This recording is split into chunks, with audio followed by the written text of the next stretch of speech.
Coming up on Junior Vets, lonely pony Brie faces tests for a life-threatening illness. A rackety raccoon undergoes delicate surgery. And what's wrong with Ronnie's sore leg? When pets are poorly, wildlife gets wounded, or farm animals feel unwell, they need top vet help.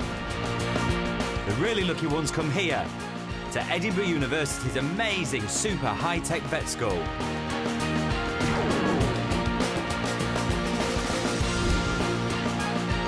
And now 6 kids chosen from 1,000 have become the first ever children allowed to enrol here. I'm all ready. And work alongside the school's top vets. Who wants to take this cow's urine? They're facing an intense training programme. Have you done anesthetic before? What's that? And have been pushed to the limit at animal hospitals, vet practices, wildlife parks and working farms. I'm Paul Manktelow. It took me 5 hard years to train to be a vet, but this lot have only weeks to show me what they're made of. My junior vets have hardly been around animals before. That's so cool. Now they're facing real heavy-duty vet work. It's like everything's just so bonkers. That is amazing. That's cool. Have they got the stomach to succeed? I feel like a real vet. And can they stay calm under extreme pressure? 6 raw recruits. But I can only choose one winner. The first ever junior vet to win the prestigious head vet title is...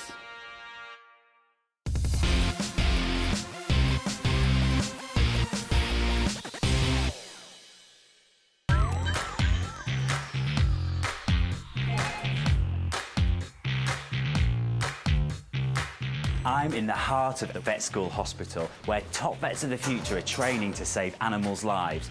This is where my recruits will face the challenge of a lifetime, and I'll be with them every step of the way. Each of my junior vets is here for a very different reason. Birmingham-based Sarah's priority is to tackle her fear of big dogs. I really want to overcome my fear of dogs because I've had a bad experience with them in the past. Leeds lad Will is hoping to make it as a DJ when he's older, but he's also interested in becoming a zoo vet.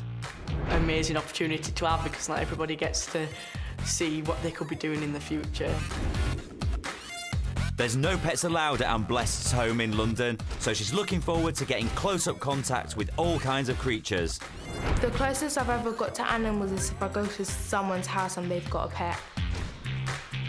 Bolton boy Sam is hoping vet school will help him decide if he should become a doctor or a vet. I'm here to prove to myself that I can cut it as a surgeon. West Midlands girl Lauren already volunteers at her local vets and has her eye firmly set on my head vet title. When I'm older, I want to become a vet, just because I want to help as many animals as I possibly can. Morgan is also a massive animal fan.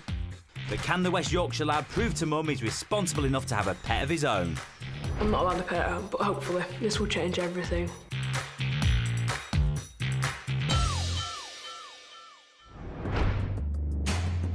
Day 1. My new junior vets have just arrived from all over the UK. And they're going to find out what real vet work is all about. Welcome to vet school and a massive congratulations for making it this far. Now, stay focused, work hard, and you'll make it through the tough weeks ahead. More importantly, you will get to help save animals' lives. So, Lauren and Morgan, Sam and Sarah, Will and Anne Blessed. Let's get down to business. My junior vets will be working in pairs to help pets, farm animals, and all sorts of unusual and exotic creatures. It might be my new recruit's first day at vet school, but all of them are facing tricky assignments. And I'll be getting regular progress reports. Only the very best junior vets will win today's Vital Vet Work Award. That will help me decide who will be named head vet.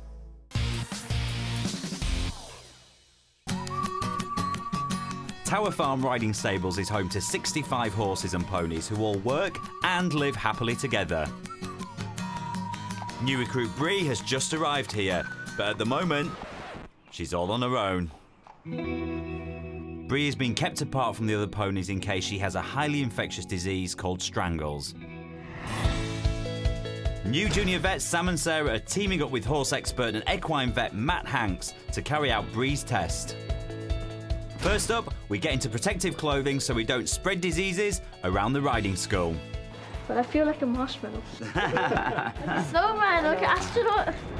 When I found out my first animal was a pony, I was like quite happy, but then I was a little bit wary as well because I was thinking, oh gosh, I wonder how this is going to turn out. Ponies are very sensitive animals.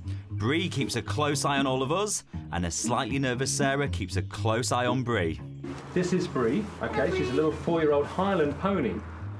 No problem so far. Sarah and Brie are getting on fine. The thing about horses, they're very big. So the places that you don't want to stand are right behind her and right in front of her because they can strike out with their front feet. Okay. I've not really encountered horses before, so I was really excited. Right, junior vets, it's a big challenge that you've got, but I want you to do me proud, okay? See you later. Bye, Paul. Bye, Paul. The team need to take a test sample from deep inside Brie's head. What we're going to do is we're going to pass this camera up Brie's nose, we're going to put some fluid in, and when we suck the fluid back, we must collect it and put it in these little containers. And is that like a sample? That's a sample. Now, who wants to put the camera in and who wants to take the samples? I don't know. You want to do it? Camera. Sam's got the camera, Sarah's you got the samples. Yep. Okay? And later, my junior vets must get that all-important test sample.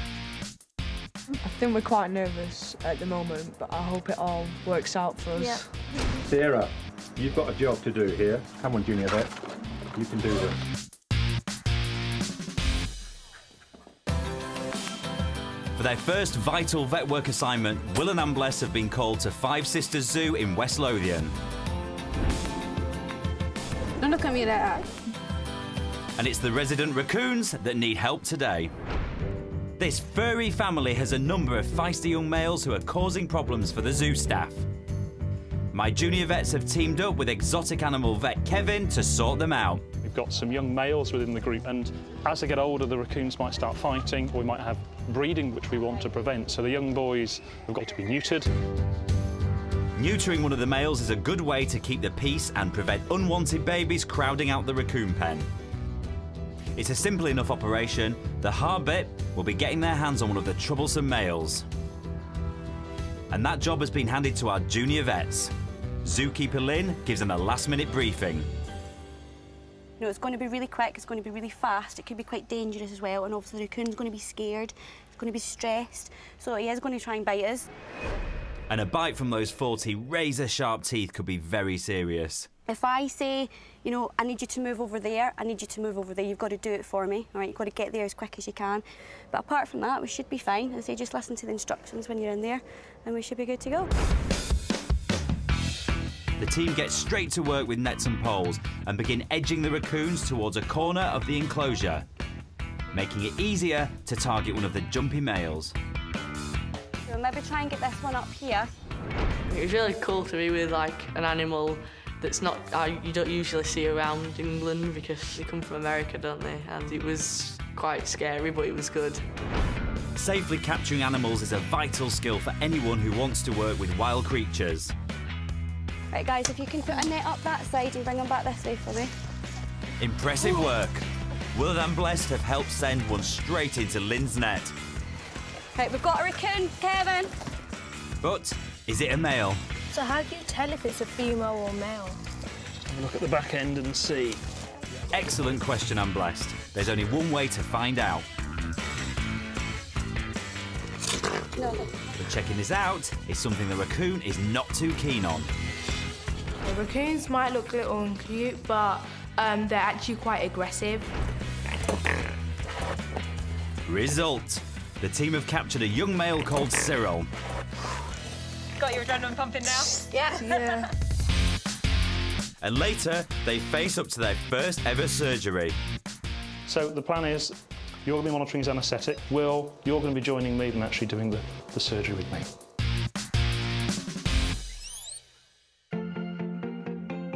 Back at the vet school's small animal hospital, Lauren and Morgan are about to meet their very first patient. This is Ronnie, an 8-year-old fox terrier. Ronnie's usually a playful little chap, but owner Stuart has noticed his poor pet develop a painful-looking limp recently. Hi there, my name's Morgan. Hi, Morgan. Hi, I'm Lauren. He's hoping the junior vets and surgeon Sam Woods can help work out what's wrong with Ronnie. So, how can we help you today? Ronnie's just had a sore foot for the last few weeks. The team's worried Ronnie might have more than just paw problems, so they must carry out a thorough examination. I want you to look at the clock. 15 seconds, count how many beats. By monitoring Ronnie's heart rate, Morgan might be able to pick up on any serious illnesses. Ronnie was really cool because he was calm and he didn't really mind us testing on him. A very fast heart rate could be an indicator of stress or even a potentially fatal heart disease. Well, there's 2 beats at a time, but I counted 15. OK, so you're absolutely right. So what you really hear is 2 beats, so you hear boom-boom. And if there's 15 of them in 15 seconds, then there's 60 of them in a minute. Great news. Ronnie's heart rate sounds healthy. Now Lauren examines his gums. Pink gums are a sign of good health. Yeah, Lovely. Fine. All right. Finally, Morgan checks his ears for signs of infections. What am I looking for? OK, what you look for, you're looking for any redness or any wax that you can see in there, anything like that. Oh, fine. You can also have a bit of a smell. Just check that they don't smell too nasty. No? No. Morgan's happy with his examination, but it hasn't given up any further clues to Ronnie's problem. Lauren now focuses on his lower leg. Touch the base of his paw just up onto this bit of his leg there, so just help hold on to him. Keep going. That's it. Good boy. Then the upper leg. And then finally up to the shoulder, because that's at the top of the leg. Extend it out the front. OK. That doesn't sound good. Something is definitely wrong with Ronnie's left leg. OK. Good boy. Sore, isn't it, darling? Poor Ronnie is clearly in pain, and Lauren is determined to work out how to help him. So would you say that yelp was a symptom of something, or would you say he was just a bit annoyed with you touching him? He didn't like me extending his left. That makes me wonder, is there something going on in his shoulder that's causing him a bit of discomfort? We now have to rule out whether it's toes that are causing the problem or whether there is something actually going on in his shoulder. To find out, the team need a closer look inside Ronnie's leg. And later, they uncover vital clues that might bring about a remedy for Ronnie. Look at that. Yeah. That must be painful.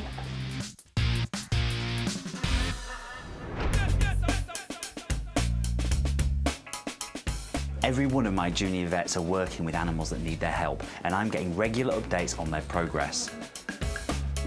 I'll be awarding Vital Vet Work Awards to star performers at the end of the day. These daily awards either go to junior vets working in pairs, but they can also go to standout individuals. And the more they get, the better the chance of winning my head vet title.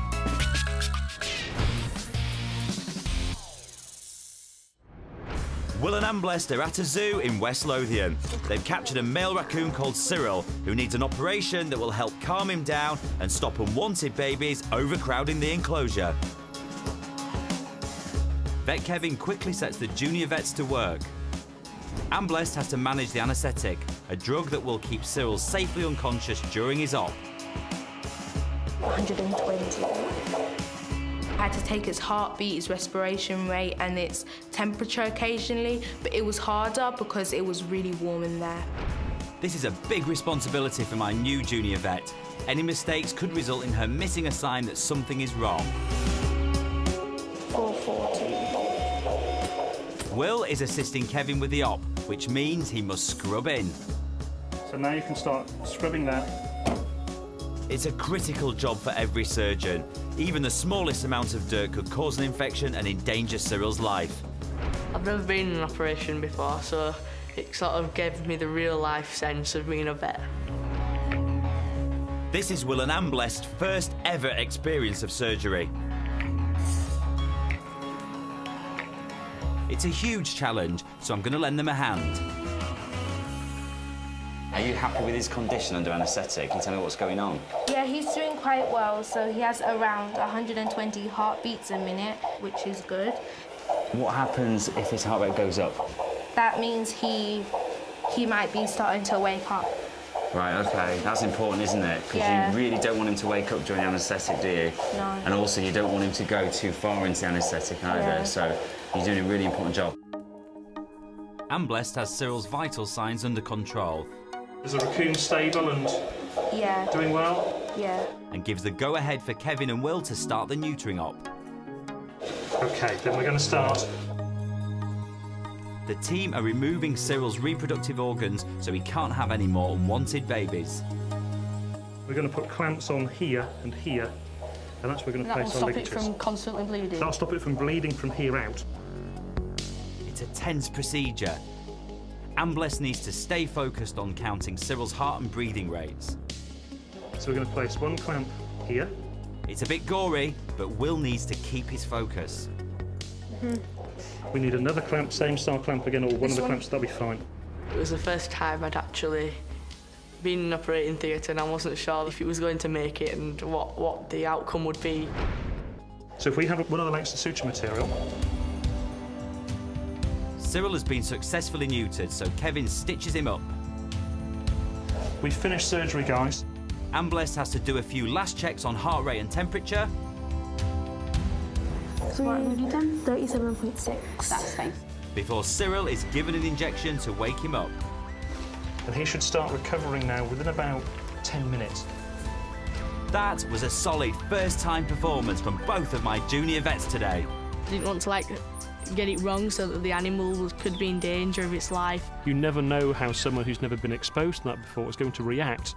They cope with that situation very, very well indeed. Monitoring the anaesthetic was really important because numbers were rising or dropping, so I'm really proud of myself. And the great news? Cyril's made a full recovery and is enjoying life back in the Raccoon enclosure.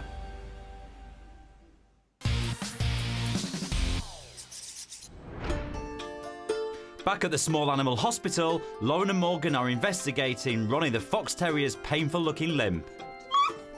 They're hoping a radiograph or X-ray image can shed a little more light on the problem.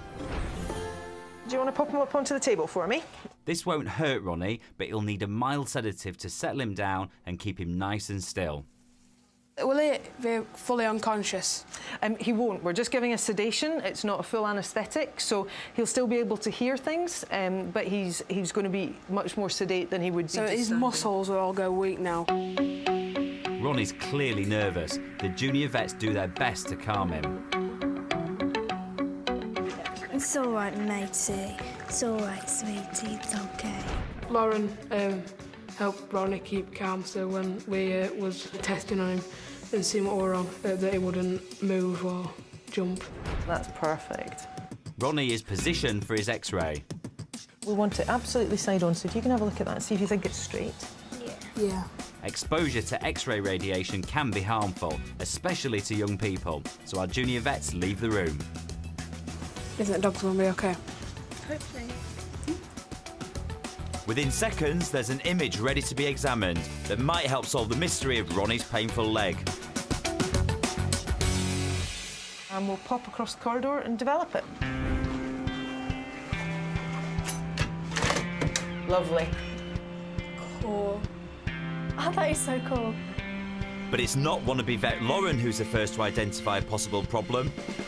It's Morgan, who thinks he spotted something wrong with Ronnie's left paw. Morgan thought he saw something on the foot. Look at that. Yeah. That must be painful. It did look quite peculiar. It didn't look particularly normal. Morgan has got it spot on. It seems Ronnie has suffered a suspected fracture to his sesamoid bone, a bone that's part of the paw. That's really the area where Ronnie had that swelling, that soft tissue swelling. It could be he's had that since birth. It could be that that's been a trauma. But it's looking like double trouble. Sam suspects that Ronnie has developed arthritis in his shoulder. So we'll book him back in for a CT scan at a later date. Today's hard work will mean Sam can fix a course of treatment that will help relieve Ronnie's pain. And before going home, Ronnie can enjoy a well-deserved rest. Good boy, Ronnie. Hey, Ronnie. Both my new junior vets impressed me on their first case. I really enjoyed it, and doing this has made me really up my game because I want this more than ever. Morgan, very keen on the digital imaging, and I think he'll do well. The experience today definitely makes me want to be a vet, even more than it did, because it's exactly what I want to do for like the rest of my life. Lauren, really keen to do everything, really impressed. And the latest news is, Ronnie is enjoying exercising again and is back to his old happy self. Back at the riding school, Sam and Sarah need to test pony Brie for a serious disease called strangles. If the test come back positive that she had it, then it's very serious. It can spread inside her body, it can get worse, it can make her feel ill, but most importantly, it can spread to other horses and make them ill as well. They're using a special piece of kit called an endoscope. This is the camera that's going to go up her nose, and I can make it move around any direction that I want. We're about to go in and test Brie to see if she's got any a disease or an infection in her body. We'll end up getting a little test sample. Good girl. The endoscope is inserted up Brie's nostril. It might look uncomfortable, but ponies have big noses. There's not even a sniffle from brave Brie. Sam, you come here. Yep. And you hold on to this scope. This is Sam's big moment. It's a delicate, expensive piece of kit. He must stay in complete control at all times. Right, when I say go forward, you go forward, okay? Go in, Sam. Okay, stop. Come back. They move the scope through Brie's nasal passage towards her middle ear. Once there, they need to look for signs of inflamed tissue or thick, liquidy pus. Both are signs of strangles. It was quite nervous when I was putting the endoscope up because we were really near the brain. Right, you come back a wee bit, Sam, just a slight little bit, okay. I was wondering whether she could feel it or not, whether she was a little bit scared, and I was thinking, like, I wonder how she's feeling inside. There we go, look at this, we are in the horse's middle ear. They are now in position for Sarah to take the test sample. It's all down to you now. Come on, Junior Vet, you can do this, okay? You force it in, fast you can, push it in, push it in. Sarah inserts a thin tube down inside the endoscope. Stop. Can you see the tube appearance? There's your tube. Yeah. That's your tube. Now I want you to squirt that liquid in. Go for it. The liquid will mix with any pus at the back of Brie's throat and make it easier to collect. It's a little hard to push. It's hard to push, yeah? Suddenly going from leading our normal lives to putting cameras up horses' noses, I'm thinking it's a bit crazy, really. Sarah must now use a plunger to suck back a sample of the liquid. Pull the syringe back, pull this plunger back. Carefully, Sarah. Got it. Yeah. That's our sample. That's fantastic. Perfect. Job done. Now the junior vets can comfort Brie and examine their handiwork. That's quite cool.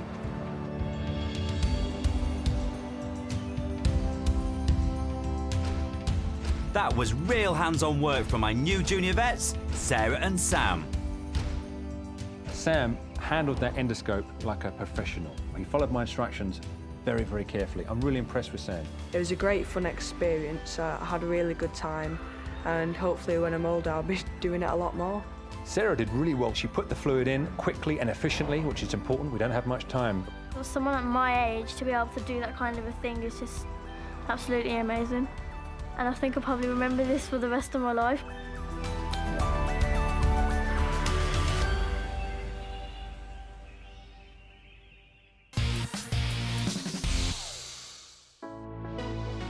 It's been a long, hard first day for every one of my new junior vets.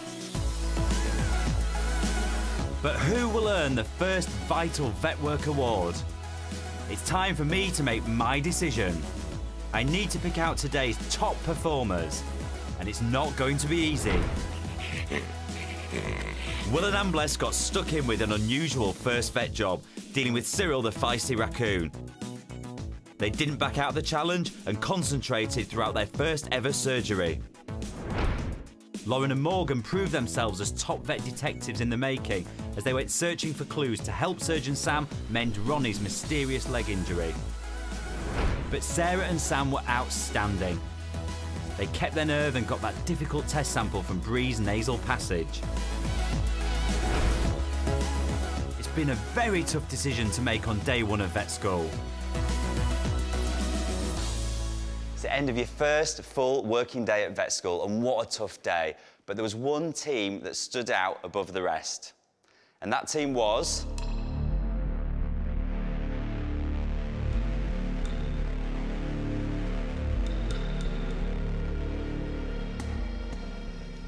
Sam and Sarah. Yes. You are today's top junior vets, so well done, guys. All my new junior vets have shown a real appetite for vet work and a determination to succeed. But it was Sarah and Sam's focus, overall performance and team skills that won the day. They are the first ever junior vets to be awarded a Vital Vet Work badge, and it's well deserved. Amazing, it's fantastic. Because obviously that's the first time we've done anything like that. And then to know that we've done it really well and then we've won the challenge as well, that's a really good feeling. The reason why we won is probably our teamwork and how we work together. Amazing. Yay! Next time, there's no let up for my junior vets as they race to help horses, learn to turn sheep, and are confronted with major surgery.